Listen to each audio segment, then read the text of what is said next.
Something. Lapit na, ayun no? Ganda na ng pagka-gravy niya.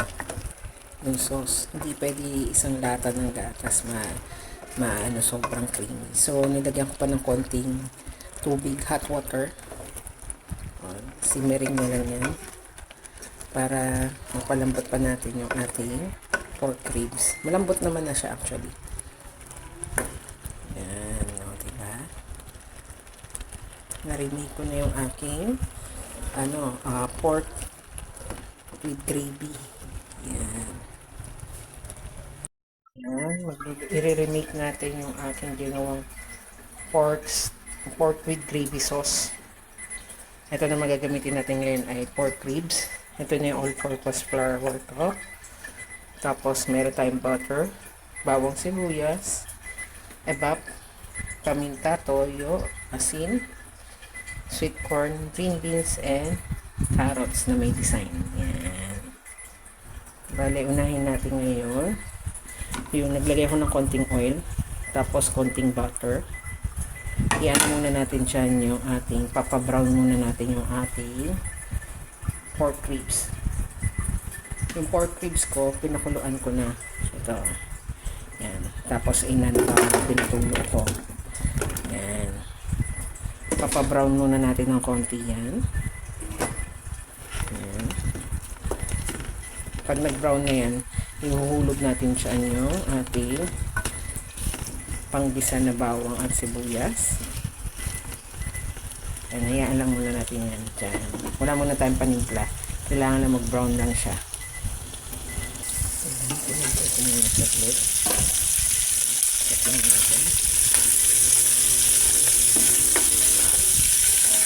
Kasi yung unang ginawa ko ito sa bahay namin sa Cavite, ang gamit ko pork casing.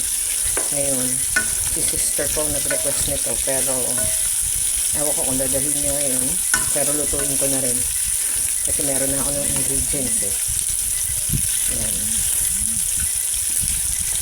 Yan lang natin siya, magpa-brown lang muna natin. Pakapitin natin talaga yung butter.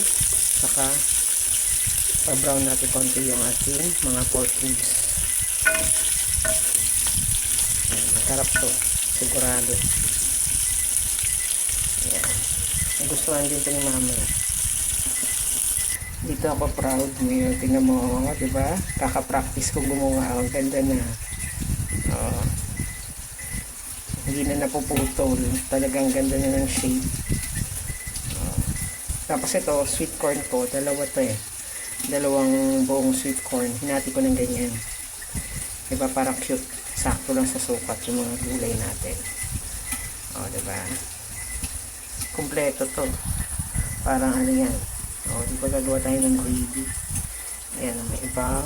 Bawang sibuyas, butter, all-purpose flour. Ayan. Soy sauce and salt and pepper lang tayo. Ayan. In-introduce ko lang ulit, diba?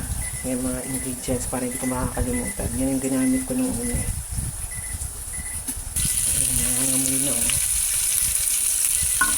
Ayan, masarap yan. Basta nag-brown-brown na yan.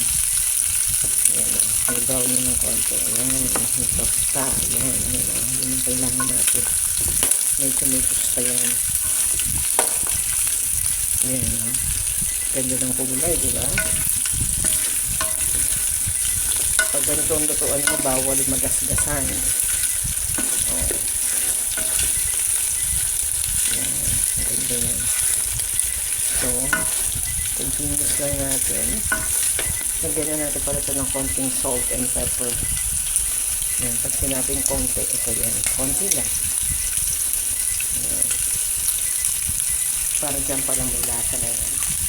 Tapos siyempre yung pepper natin. Konti lang din.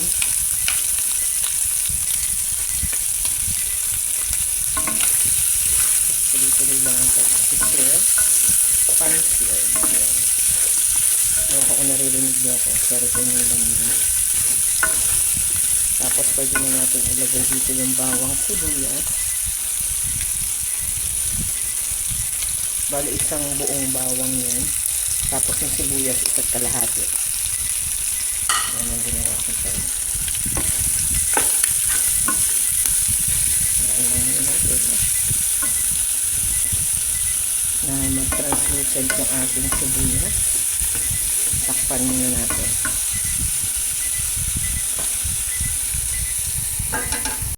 Ngayon na translucent na yung ating sibuyas. Lagay na natin yung mga corn. Saka tayo maglalagay ng water niyan. Corn muna. Ayan. Ayan, nalagay ko na lahat yung mga mais. Hayaan lang muna natin yan. Ano din natin, isahin din natin maigi bago tayo maglagay ng tubig na pampalambot. Sasabay na natin itong mais. Pero maglagay na tayo ng konting pepper ulit. Pepper para sa mais. Yung salt, hindi muna ako magdadagdag kasi magsusoy sauce pa ako eh. Yan lang muna. Ganyan lang muna. Hayaan lang natin na magkulay yan. Takpan muna natin. Ayan, check na natin. Check na natin dahil shiny na yung ating corn. Lagay na natin yung isang bag ng hot water. Siguro mga 2 mug ang ilalagay ko dyan para mapalambot natin yung mais at saka ating spare ribs. Yung buto-buto. Ayan. Palambutin muna natin. Bago tayo maglagay ng iba pang panimpla. Ayan. Ayan, halos wala ng water. Pwede na natin lagyan ng konting soy sauce.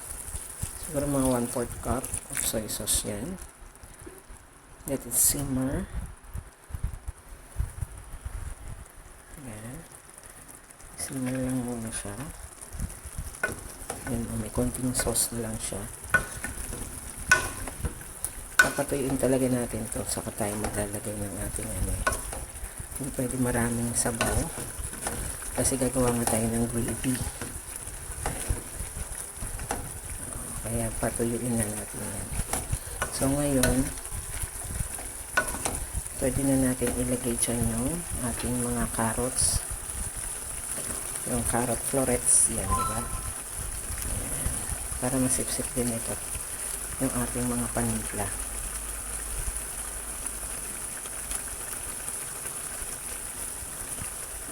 Sarap yan kasi gagamitin natin isang can ng evap na talaga. Ayan lang muna natin for ilang minutes. Maganda ng design ng carrots ko. Takpan muna natin.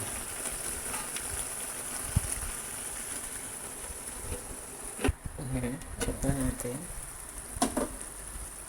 Okay, ngayon ko na. Medyo marami-rami pa yung sabaw niya.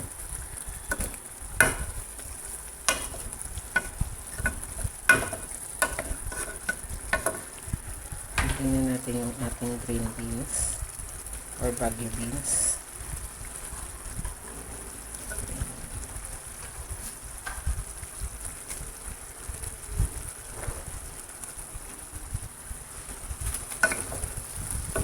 Ilagay natin yung baggy beans. Mix na natin yung konti. Tapos ilagay na natin yung ating flour or purpose flour. Konti na lang yung sauce eh. Pagkanto na bawasan yung sauce. Tapos nilutuin natin yung flour. Ganyan lang muna. Takpan lang natin ulit. Ayan, simang lang muna natin siya.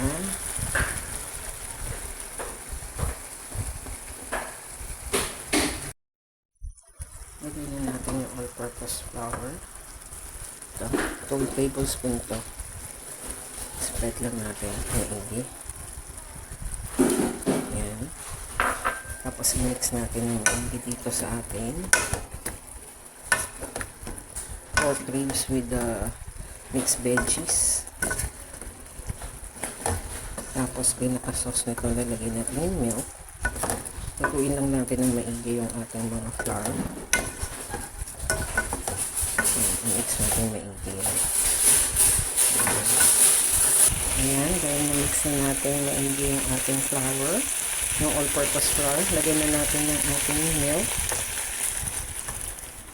Ayan, kalahati lang muna. natin magiging ano na to, kung maganda na yung pagka-gravy nito. Yan. Yan. Hindi kasi pwedeng masyadong marami kaagad. Kasi hindi natin kumulo. Yan yung kulay. Oh.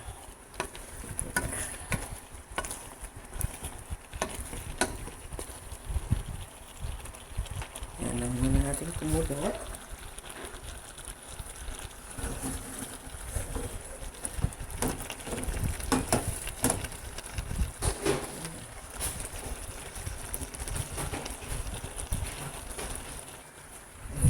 Sinirin na.